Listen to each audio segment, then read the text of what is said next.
жараткан Алланын аты менен баштамакчымын. Алла Таала алкыштар, мактоолор пайгамбарыбыз саллаллаху алейхи вассаламга салам салаваттар болсун. Азыр бир жарым саатка чукул эфирибизди суроо жоопко арнамакчыбыз. Илимий сабактар дагы кетип атат. Кудайым буйрса Аллахым кабыл кылсын, пайдалуу кылсын. Анын жанында ушу суроо жоопторду унутпасак жакшы болот. Зарыл сурооңуздар болсо жазып берип калыңыздар. Кудай Таалам эки дүйнө берекесин берсин. Түз эфирдеги суроолоруңуздарды да жазсаңыздар биздин админ мырзалар иншалла жеткиришет. WhatsApp'tan келген bir суроону окуп туралы. Сиздерден суроо келгенче. Ассаламу алейкум, кандайсыз устаз дейт. Аллах Таала сизден разы болсун дейт. Ва алейкум ассалам ва рахматуллахи ва баракатух. Биз ошол жооп берип отуруп 1111 суроого келгенбиз. Устаз дейт, узун жазганым үчүн кечирим сураймын. Үйлөнгөнүбүзгө 9 жылдын жүзү болду. Жолдошум абдан жакшы адам. 5 маал намаз окуйт, баары жетиштүү, баары бар. Кудайга шүгүр. Бир гана балалуу боло албай жатабыз. Дуа кылып коюңузду суранабыз. Бизге жана бизге окшоп бала жытына зар болгон үй бүлөлөргө сиздей чубак ажыдай Аллах Таалам өз мээрим насын динге шарият жолунда кызмат кылган уул кыздардан насип этсин. Ошондой эле дем салган устаздын карикелеринин номерин алсак болобу, калганы купуя окусаңыз болобу дейт. Аллах Таалам разы болсун, раматылык чубак устазыбыздан, биздин залкар аалымдарыбыздан. Таалай Карике деп бизде жакшы бир адамыбыз бар. Жакында Кыргызстанга барат, Карикебиз бул жерден окуп атат. Айтылуу ошол Жыргалгааlıке устазыбыздын окуучусу болот, а киши. Дем салуу жаатында ошо Жыргалгаарыкеге Шаршембай ажы медресесине барып көрүңүз устазга. Устаз да кичине акыр күндөр кичине ооруп, суркоолоп атат. Убактысы болсо дем салдырыңыз. А болбосо жакында ошо Таалай Карике деген барат, Арчебешикке. Кийин жекече да жазсаңыз, балким сизге номерин жөнөтөлү. Негизги дем салдырганда адам шылуундарга жолугуп калбаш керек болот. Анткени дем салам деп отуруп, басып точкаларды уктатып коюп эле ар кандай жаман иштер болуп кетип атат, же болбосо акча бизнеске айланып кетип атат. Дем салуу бул зарылчылык. Албетте аларды убактысын кетирип атат, бирок ошондой ставка коюп тигинтип мынткен жакшы эмес. Анан аялы кишилердин дем салдырганы жалгыз барганы да жакшы эмес. Адам өзүн өзү дем салууну үйрөнгөндү, 5 маал намазын окуп таза жүрүп, Фатиха, Аятул Курси, Ихлас, Фалак, Настарды окуп жүргөнү жакшы болот. Урматтуу жамаат, бул жерден купуя окусаңыз дептир. Мен купуя окуп анан бир кеңешимди айтайын, убакыт бериңиз.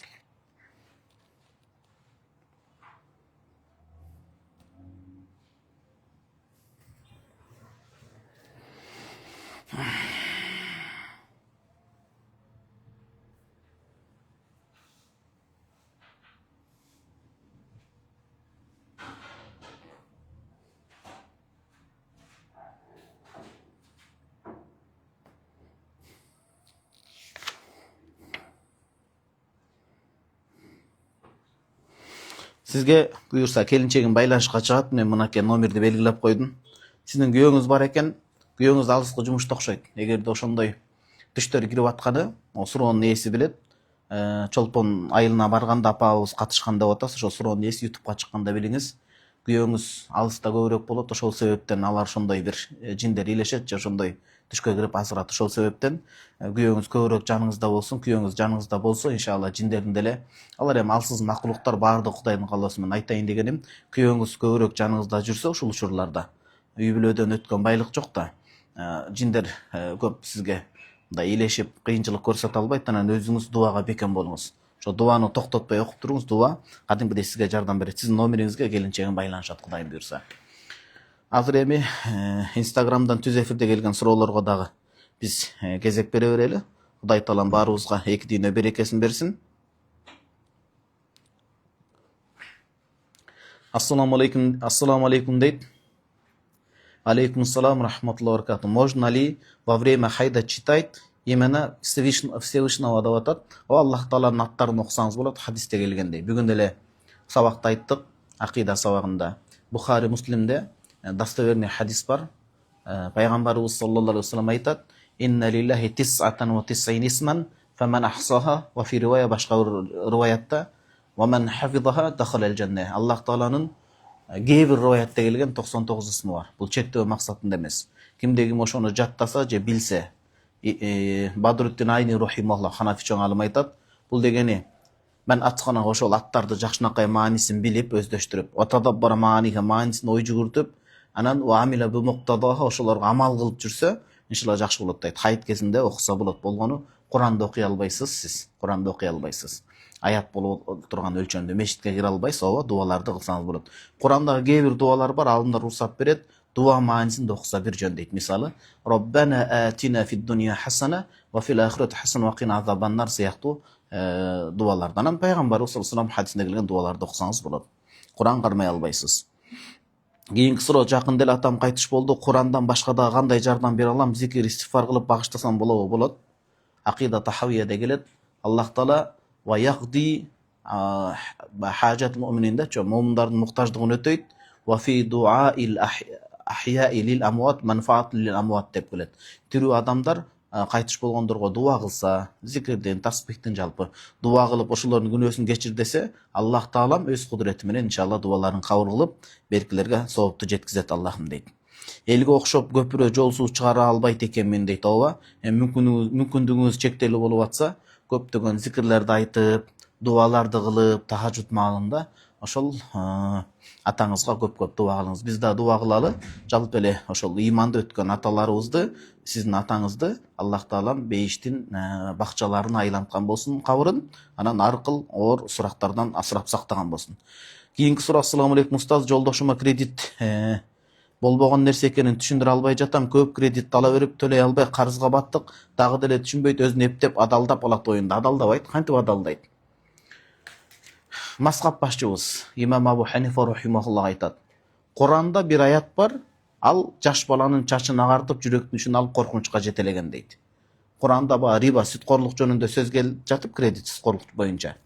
Эмне деген аят келет? Фа иллам, баягы сүткорлукту токтотпосоңор, фазану бихарбин мин Аллахи ва расулих, Аллага, Аллахтын элчисине болгон согушка даяр болгула дейт. Имам Абу Ханифа рахимахуллах айтат, адам кантип, адамга күчү жетпеген адам кантип Алла Таалага мындай согушка даяр болот? Бул деген сөз толук бир жеңилүүдө, толук бир жаман жолдо калган болот дейт да. Ошол себептен Кудайым өзү асырап сактаган болсун. Сүткорлуктун жаман экендигин айтып эскеришиңиз керек. Сүткорлуктун мындай бир арам мамилеге, адам ооз калгыс жакын адамы менен арам мамилеге баргандай күнөөлөр болот, этиятташ керек. Анан ушунча карыз алып кыйналып туруп, ошол деле башына таяк болуп тийип сабак алыш керек эле. Азыр дагы кеч эмес. Керектүү нерсесин алып ысырапкорчулукка жол бербестен үнөмдөсүн, ошондо кредитке муктаждык болбойт. Анан экинчиден, кредиттин түбү жаман. Бул дүйнөдө да өзү кыйынчылык болуп атат, акыретте дагы кыйынчылык калат. Куранда Аллахтын убадасы бар. Ва ямхакуллаху риба ва юрбис садакат. Аллах бардыгын белет жаратуучу. Рибанын берекесин түп тамыры менен алып коет, сызга отуруп калат дейт. Ал эми жакшы жол садака жана башканы өстүрөт дейт. Ошон үчүн досторунан, башкалардан жакшынакай бир сиздин күйөөңүзгө жардамдаштырса жакшы болот. Устаз, байыркы заманда жиндер менен адамдар чогуу жашашкан деген чынбы? Мисалы, Сулайман пайгамбардын учурунда айтылат го, жана Манаста дагы айтылат дейт. Манастагыны азыр мен эстей албай атам, Манас эпосундагы.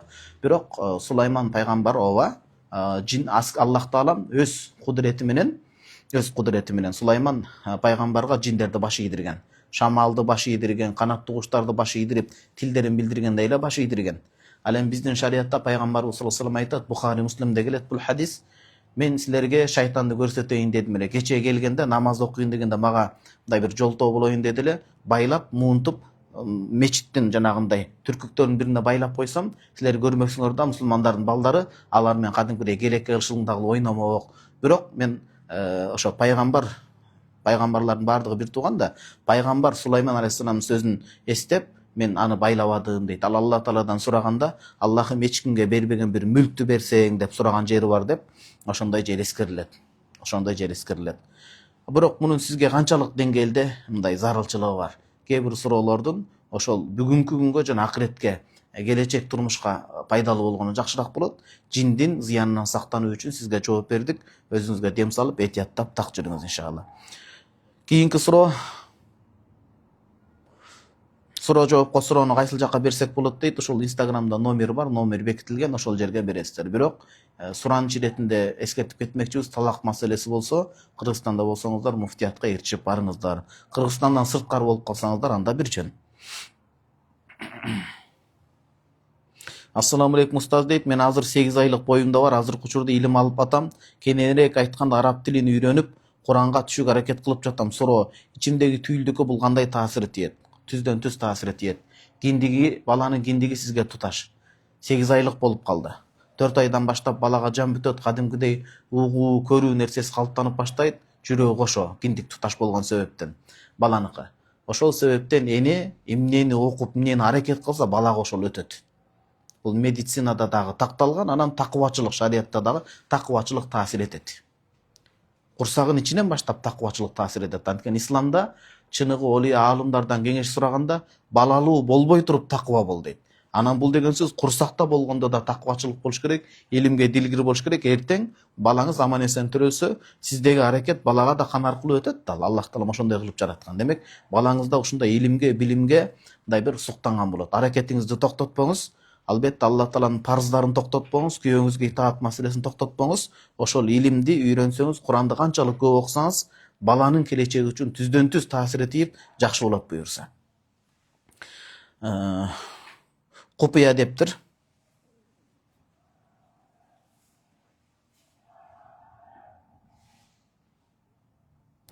Мен өткөндө ал сурооңузга жооп бергем.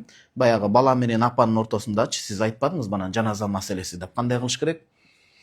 Ушул жерге сиз байкемдин, апамдын номери деп кайра калтырасызбы? Ушул суроонун ээси. Купуя саламатсызбы, өткөндө суроо бергем дебедиңиз, мен жооп бергем го. Байкеңиздин номерин кандай кылсак болот? Жекече админ кейзи деген бар, ошого номериңизди жөнөтүңүз жекече. Баары көрүп калып, бул кандай бала, эмне бала деп чыкпасын. Номерин байкеңиздикин калтыр, апаңыздыкын калтырыңыз. Мен апаңызга өзүм чыгып, иншалла ортомчу болуп, тиги байкеңиз оңолду да азыр. Ошол нерсеге себепкер болоюн. Кээ бир суроолор купуя болот, угармандар түшүндүрбөй калышы мүмкүн, бирок угуп аткан адам азыр суроонун ээси түшүнөт да аны. Апасы ошол баласын кечире албай атат, убагында баласы жаман иш кылган деген сөз. Апаңыздын номерин калтырыңыз, мен иншалла байланышка чыгайын.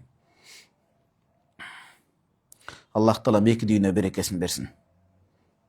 Ассаламу алейкум устаз дейт. Намаздагы парыздар жөнүндө айта кетиңизчи устаз. Мисалы намазда кайсы нерселерди туура эмес кылсак, сажда сахва кылынат. Экинчи суроом, намаздагы зам сүрөлөр ирети менен окулабы дейт. Ирети менен окуган жакшыраак. Анан кээде Куранда Аллах Таалам эмне деген? Фақрау ма таяссара минал Куран. Куранда оңтойлуу болгон өлчөмдө окугула, Куранды окугула дейт. Анан дайыма могул сүрөлөргө могуну окуйм деп бекитилбейт алдын ала. Тартипти сактаган жакшы, Куранга болгон урмат бул. Тартипти сактаган жакшы. Бирок биринчисинде жогорурактан окуп, тартип менен кетпей, экинчи рекетте ылдыйраак окуп калсаңыз зыяны тийбейт. Тартипти сактаган жакшыраак. Мисалы, кээ бир адамдар өмүрүндө 2-3 эле сүрө жаттаса, аларга тартип сакташ кыйын болуп калат да. Анан намазды эмне нерселер бузат? Намазда парыз калса, парыз бузат. Намазда парыз, сырткы шарттар бар, анан ички рүкүндөр бар. Даараты туура эмес болуп калса, намаз өтпөйт. Пайгамбарыбыз саллаллаху алейхи ва саллям айтат, бизде ихтияр китебинде де келет. Ла яқбалуллаху ссалата бигайри тахур ва ла садаката мин гулул. Имам Маусили рахмаллаху сонун алып келет. Даараты жок намаз кабыл болунбайт, кандай эле ошол жаман жол менен табылган, кыянатчылык менен кылынган садака да кабыл кылынбайт деп келет. Даараты жок намаз өтпөйт. Бул бир эле шартын айттык. Намаздын ички рүкүндөрү бар. Рүкү сажда калып кетсе, анда дагы такыр. Казасы өтөлбөсө да намаздын ичинде намаз өтпөй калат. Жаңылуу саждасы качан кылынат? Сиз сабыр кылып туруңуз. Мына биз эфирлерде акыйдага бир күндүк сабак калды, аны бүтүрсөк, ошол ибадатта даараттан баштап намазга жетебиз. Ана Раматылык Чубак устаздын Фатху Бабул Инаяда берген сабагы бар, толук угуп чыгыңыз. Жалпы эреже жаңылуу саждасы деген качан? Парызды калтырса, парызды жаба албайт. Анткени парыз калып кетсе, салам бергенге чейин толтуруш керек, каза кылып. Анда жаңылуу саждасын кылат, ордунан кечиктирген үчүн. Эч нерсени кылтырбай намаздын парызын таштап койсо, намазды кайра окуш керек болот. Важип, милдет болгон амалдар бар. Мисалы, Фатиханы окуу. Зам сүрөнү кошуу, мисалы. Бир узун аят же 3 аяттан кем эмес, Ушул акыркы биринчи, мисалы, кайсы намазды окубаңыз, мисалы 4 рекеттик же 3 рекеттик намаздарда биринчи каадага отуруу важип болот. Акыркы каадага отуруу парыз болот. Биринчи каадада да, экинчи каадада да ат-тахият, ташаххудду окуу важип болот. Ошого окшогон важип нерселерди атайылап калтырып койсо, жаңылуу саждасы жардам бере албайт. Жаңылышып унутуп калып калтырып койгон болсо, мисалы ат-тахиятка отуруп, ат-тахиятты окубай калып, анан туруп кеткен болсо, акырында жаңылуу саждасын кылат. Демек, жалпы эрежени жалпылап толуктап сизге жөнөкөй кылып түшүндүрсөм, жаңылуу саждасы важип амалдары унутуп же мындай жаза басып атайылап эмес калтырса, ошол учурда жаңылуу саждасы менен ордун толуктайт. Кененирээк Кудайым буйрса, алдыңкы сабактарда сизге айтып беремин. Аллах таала эки дүйнө берекесин берсин. Илим алгым келет, балдар менен үйдөн чыга албайм, кантип илим алсам болот? Мынакей биз акыйда сабактарын окуп атабыз, ушуну конспекттелеп, үй шартында күйөөңүздүн кызматын кылып, биринчи Аллах тааланын парыз намаздарын калтырбай, күйөөңүздүн кайната кайненеңиздин кызматын кылып, балдарды жакшы карап, анан балдар уктап бош убакыт болгондо, ушу мына биз орозодо акыйданын акыйкаты деген сабакты окуп бүттүк, 7 сабакта. Андан кийин азыр акыйданы окуп атабыз, мына 9 сабак келдик. Ушуну акырын конспекттелеп, тетрадты алып алып, ушуларды окуй бериш керек. Андан сырткары Раматылык Чубак устазыбыздын Акыйда Тахавир толук окулуп чыкканы бар Насаат медиада, Улам мырзабыз тарткан. Ошол жерден окуп чыгыңыз. Сабактар ушулар четинен үй шартында да кала бериңиз. Бардыгы тең ишеничтүү мына Ханафи мазхаб боюнча, Ахлу сунна вал жама матур акыйдасы боюнча сабактар. Сөзсүз илим алат эми сиз айла жок да, азыр балаңыз жаш болуп атат. Кана эми күйөөңүз түшүнүп, арасында ошол эжекелерге барып алып турсаңыз жакшы болот эле, эми жоктон жогору үй шартында да алыңыз, бул замандан өнүккөнүн пайдалансаңыз болот.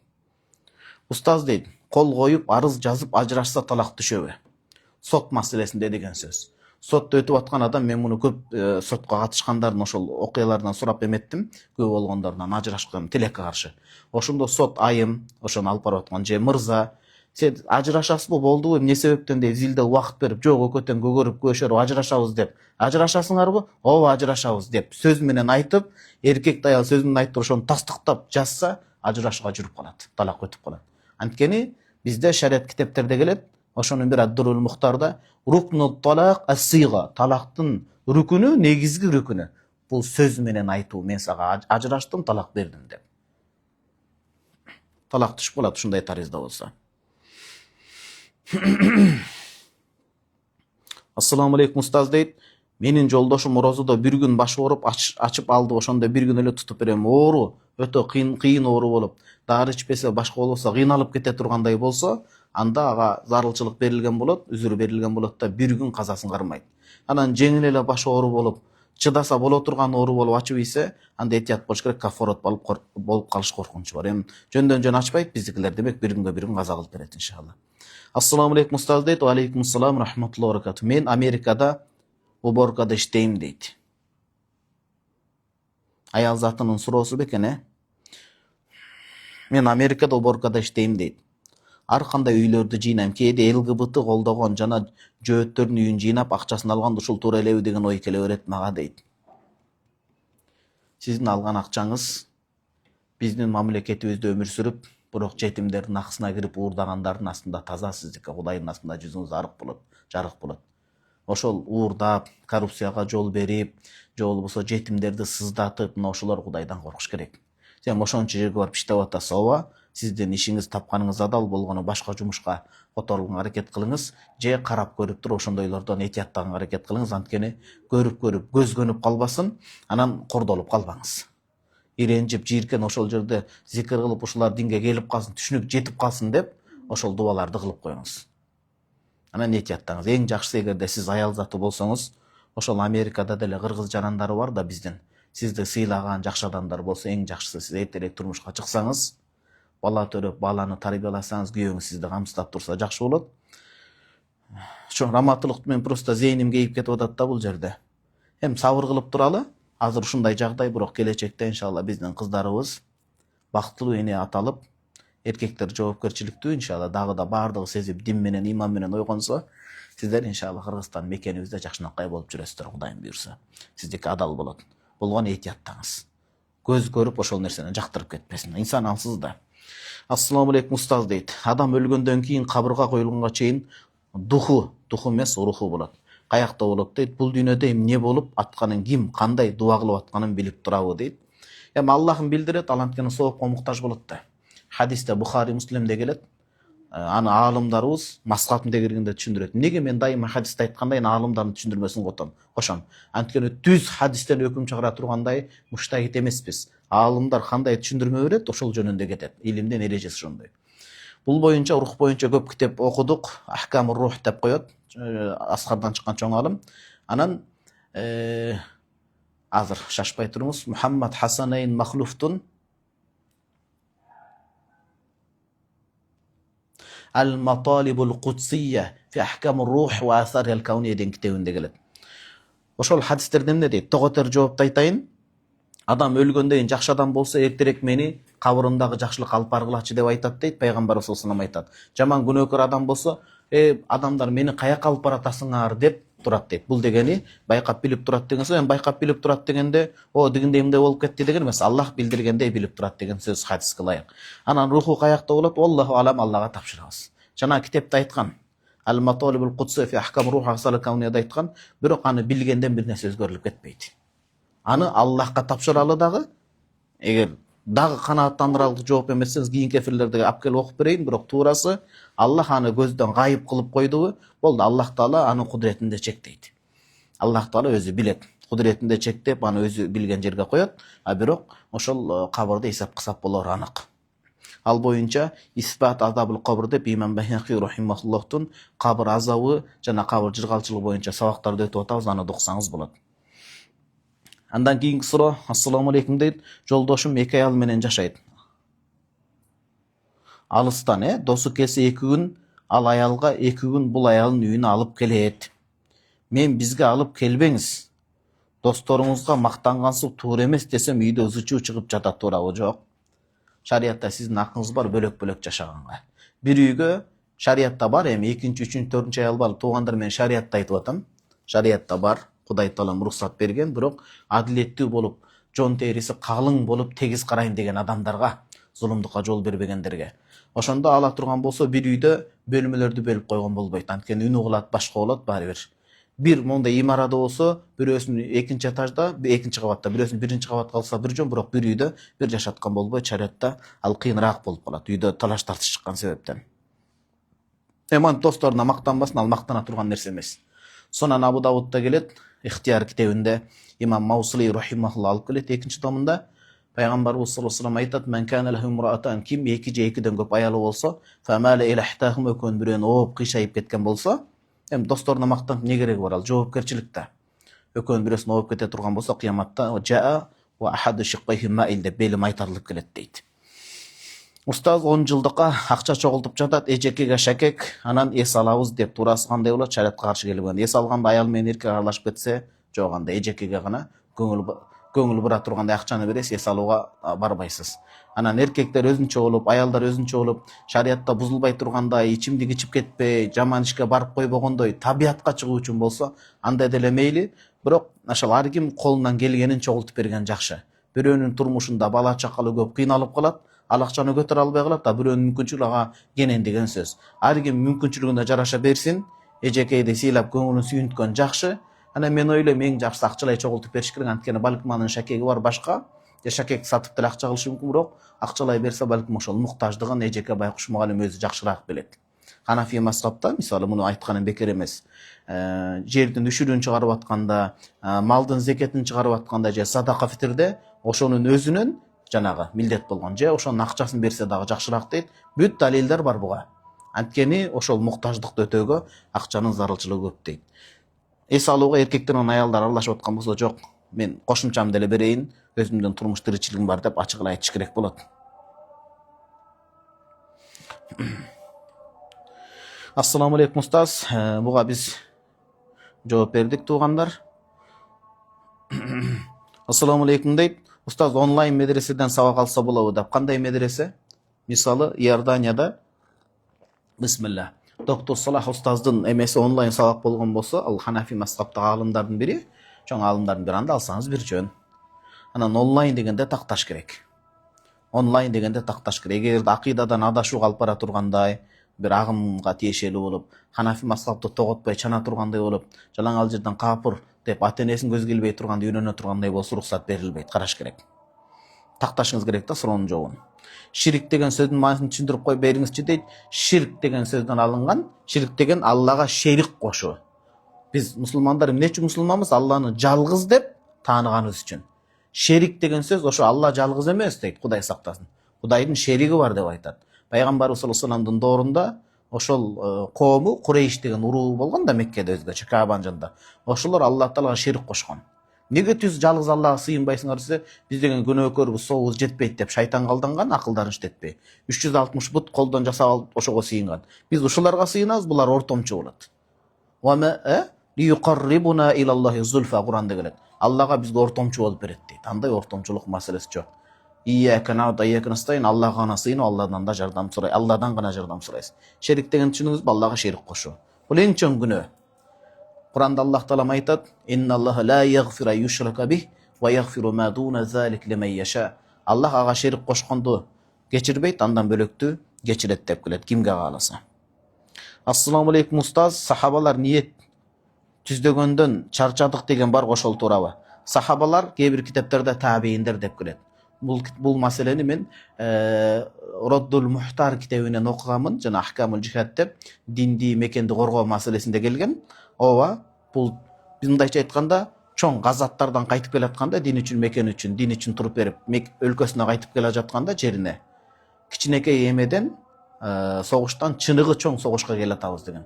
Чоң согуш кайсы? Нафси менен дейт. Бирок ал жерде табииндердики деп келет. Айтор жалпы жондон шарияттагы бар сөз. Ассаламу алейкум. Анткени Куранда Аллах эмне дейт? Qad aflaha man zakkaha, мо нафсисин тарбиялагандар ийгиликке жетишти. Ва qad khaba man dassaha, нафсисине кул болуп, көрпенде болуп, азгырылгандар адашты деп келет. Ассаламу алейкум дейт. Мен өмүрүмдүн акырына чейин илим жолунда жүрөйүн деп жатам. Жашым 56да дейт. Каякта окусам болот, өзүм жакшы үйрөнүп, анан башка бир туугандарыма бекер сабак өтөйүн деген оюм бар, мугалиммин дейт.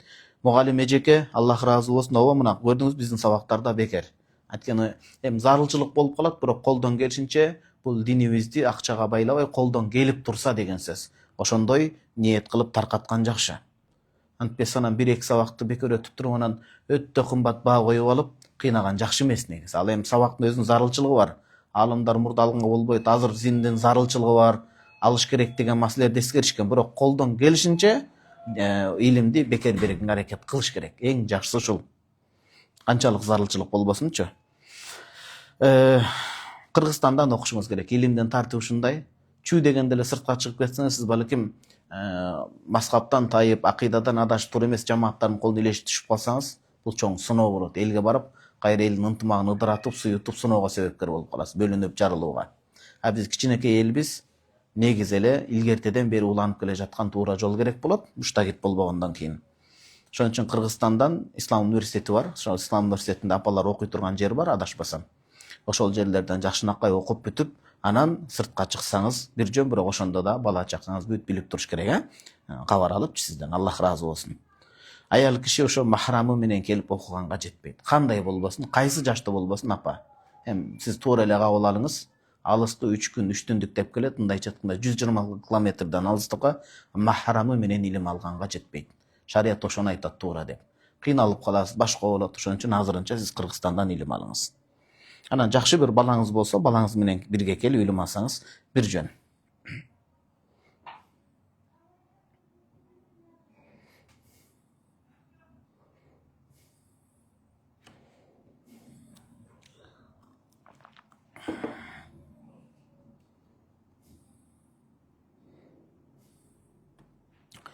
Аллахка убада кылсаң, бирок убаданы аткарбай кылсаң, эмне кылыш керек дейт.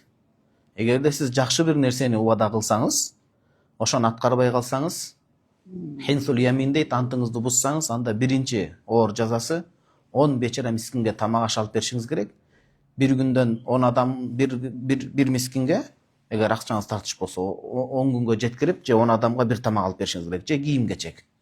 Өзүңүз студент болуп, акчадан кыйналып, катуу зарыгып жатсаңыз, анда 3 күн удама орозо тутасыз деген сөз. 3 күн ортосунда өлбөстөн туруп. Бул эгер жакшы нерсени кылсаңыз, анан жаман күнөөнү убада кылып аткарбай калсаңыз, жок, күнөөнү токтотуш керек. Анан убада ал парз болбой турган нерсени убада кылыш керек.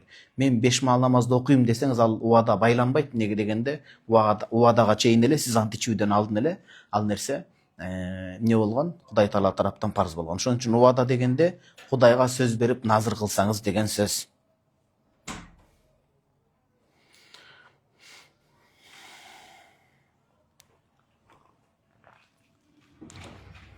Дагы бир 4-5 сурооңуздарды жөнөтүңүздөр. Аллах Таалам баарыбызга берекесин берсин. Анан ошону менен биз дагы намазыбызга туралы. 4-5 суроо жөнөтүңүздөр, админ мырзалар. Ошого жооп берип коелу, жакшы болот буюрса.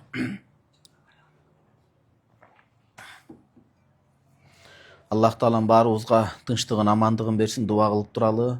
тынчтыгын берсин. Аллах Таала адашуудан, аркал жаман жолдордон өзү асырап сактаган болсун.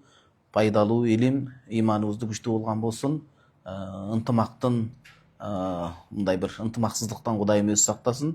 Анан учурдан пайдаланып Палестина калкына дуа кылып кетмекчибиз. Биз элге айтпасак дагы сөзсүз дуадабыз. Тахачутка турган сайын ыйлап, заргакшап көз төгүп атабыз. Анткени аяка ошо алардын медиктери, врачтар айтуусу боюнча акыркы маалыматтар такташ керек. Ошол айткандардын карап дары-дармек киргизбек кичине кыйынчылык болуп атат дейт. Палестина калкына жана ошондой эле баардык кыйналып жаткан мусулмандарга Аллах Таалам жардам берсин.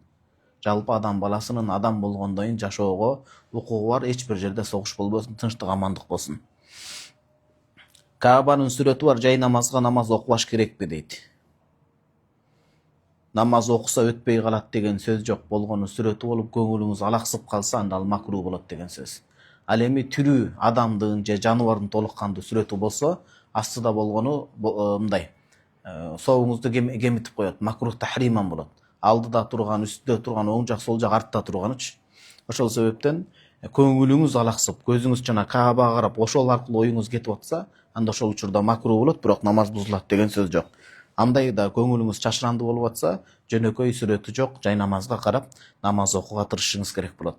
Ассаламу алейкум устаз дейт. Аллахым сизге чын ден соолук берсин. Акыйда сабагын кыргыз тилинде кайсыл китептен окусак болот дейт. Аллахым сизден ыраазы болсун. Бир ашча жазылып калган, эми сиз кат сабаттуу эле жакшы эле жазыпсыз.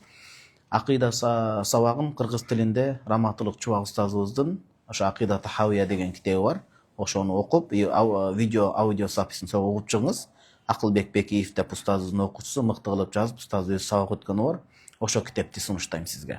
Андан кийин кошумча дагы Молда Сабыр устаз, Раматылык устаздын ошол Батул Амали жана башка бир катар Матуриди акыйдасына тиешелүү китептерди которуп чыкканы бар. Ошолорду да окуп чыксаңыз кыргыз тилинде эң жакшы болот. Азыр мен боздоп ыйлап дуа кылып атам дейт. Күйөөмө күнөөсүн кечир, сурагын жеңил кыл деп. Дуаларым жетеби дейт. Күйөөңүз айтчы болгон экен, Кандай дуа кылсам кабыр азабынан сактайт, жан дүйнөм өрттөнүп отурам дейт. Сабыр кылыңыз, Аллахым күчтүү күжүрмөн кайрат берсин. Эми ар бир сыноонун аркасында жеңилдиги бар. Бала чакаңызды жакшы тарбиялаңыз, өзүңүзгө сак болуңуз. Раббана атина фид дуньяны көбүрөөк айтыңыз. Куран окуп соомун багыштаңыз. Анан күйөөмдү кабыр азабынан сакта, кабырын бейиш бакчаларынын бир бакчасын айландыра көр, билип билбей кылган күнөөлөрүн кечир деп адам өзүнө сурала турган жакшылыктар бар го бул дүйнө, эки дүйнөдө. Ошол кабырдагы жакшылыктарды, акыреттеги эсеп кысапты жакшылыктарын сураңыз. Анан балдарыңызды иманда тарбияласаңыз, балдарыңыз илим окуп, аалым болуп, Куран жаттап, элге жакшы иштерди кыла турган болсо, атасына сөзсүз сооп жөнөтүп турат деген сөз.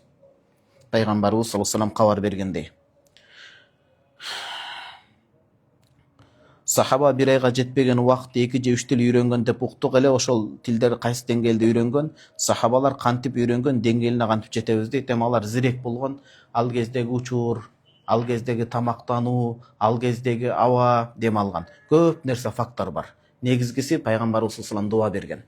Ооба, пайгамбарыбыз саллаллаху алейхи вассалам айтат, бул Сират ибн Хишамда да келет. Мен жөөттөргө ишенбей атам, менин каттарымды бурмалап коюшум мүмкүн. Ошол себептен араңыздардан зирек бирөөңөр, тыңыңар алардын тилин үйрөнгүлө дегенде, так мен адашып кетпейин, 18 канча дейт, айтор, жарым айда, бир айга жетпей. Мындайча айтканда, кыска убакытта ошо жөөттөрүн эбрей деп коет, тилин мыкты өздөштүрүп үйрөнгөн сахабалар болгон. Пайгамбарыбыз саллаллаху алейхи вассалам дуасы, анан аракети. Ооба, зейин аркылуу жараша болот. Адам өзүнүн эне тилин, кыргыз тилин жакшы өздөштүрсө, өзгө тилди да алып кетет. Өзгө тилди, бир тилди жакшы окуп алгандан кийин калган эмелерди баягы ошонун основной база деп коет, негизги база грамматикасын, эрежесине салып түшүнүп кете берет. Мисалы да, араб тил грамматикасы оор болот, араб тилди жакшы окуган адам башка тилди да окуп кете берет. Анткени башка тилдердин грамматикасы араб тилине салыштырмалуу өтө эле жеңил. Араб тилди оор деп кыйнап коруп калбаңыздар, бул Куран тил иншалла жеңилдик болот. Алардын деңгээлине жетиш үчүн алар ошо мындай башка нерсеге алаксып кетпей, парз ибадаттарды аткарып, сүннөттөрүн аткарып, ашчу убактасын ошо тилге мындай жүрөгү менен күйүп кирген деген сөз да. Ошондой талпынуу, аракет болуш керек бизде дагы. Устаз, ассаламу алейкум дейт. Кээ бир суроолор келет, туугандар, туура кабыл алыңыздар. Этек кирим 7-8 күн келип тазаланып, бүтүп, кайра 3 күндөн кийин кайра келип атат, ал үзүркан болуп, эсептелеп намаз окуй берем да дейт. Азыр программалар чыккан, аялзат өздөрү билет, белгилеп коет. эгерде этеккир келгенден баштап 7-8 күн болуп, анан сиз айткандай 3 күндөн кийин келсе, 8 күн толук келсе, сиздин адатыңыз 7-8 күн болсо, 3 күндөн кийин келгени, демек 3 күн дегенде 10 күн, максимум эң көп өлчөм 10 күн болот. 10 күнгө чейинки бардыгы этеккир болуп эсептелет. Этеккир кезинде окулбай калган намаздын казасы окулбайт, бирок орозонун казасы кармалат. Эгер ошо күндө орозого туура келип калса. Андан 10 күндөн ашып атпайбы бир кан. Бул кан үзүр себептен келген кан. Ал намаз окуудан дагы, жолдошуңуз менен жакындык мамиледен дагы, Куран окуудан да тыйбайт. Ал истихада, оору себептен келген, жатындан эмес, оору себептен келген кан болуп калат. Ооба, ошол 10 күндү толук эсептеп өткөндөн кийин калганында намаз окуйсуз. Канды келтирбей тургандай кылып. Тахажжуд намазды каза намаздардын толуктабай сайын окуса болбойт деп коет дейт, жооп берип койсоңуз. Биринчи, Кудайдын карызынан кутул деген сөз. Өзү ошо каза намаздарды окуй берсе, түнкү намазды окугандай эсеп болот. Өткөндө да айтпадыкпы, мынакей Саид Багдаш устаз бүгүн жөнөттү Бадай Сонаяттан. Мурда эле чубак устазыбыз Раматылык машалла изилдеп айткан экен, баягы 6 күндүк Шаввалдын орозосун каза ниетти тутса, анын ниет ичине кире берет деп. Ошол сыңары каза намаздарды окусун, эми түнкү тахажжуд окугандай сооп болот. Каза тахажжуд намазы бул нафил, кошумча амал. А каза бул парз болот мойнунда. Ошон үчүн эң биринчи мусулман адам парздан кутулат. Атайын түндө туруп окуп аткан себептен, тахажжудун деле соон алат түндө турган себептен. Бирок эртең карыздардан сурак болуп калышы мүмкүн. Ошон үчүн кабыл болбойт деген сөз жок, бирок биринчи кезекте каза намаздарды окусун деген сөз бар. Амин.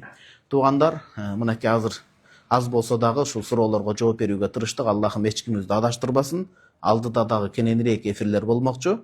Эң негизгиси Алла Таала элибизге, журтубузга, баарыбызга бекем иман берсин, адашуудан сактасын, бекем кылсын, дүйнөдө зулумдук болбосун, Палестина жана башка бир катар кыйналып жаткан өлкөдө мусулман бир туугандарыбызга Аллах жардам берсин. Эң жок дегенде дуабыз менен эскерип туралы, Кудайым буйрса, туура жолдон Кудайым айырбасын, баарыбызга кенен түнөк боло турган иман, үй бүлөлүк бакыт, мамлекеттик деңгээлдеги, үммөт деңгээлиндеги бакыт берсин, өлкөбүздө тынчтык болсун, амандык болсун, өнүгүп өсүү болсун. Кудайым иманыбызды бөксө кылбасын, иманыбыздын күчүн нурлуу кылган болсун. Рахматке архамар.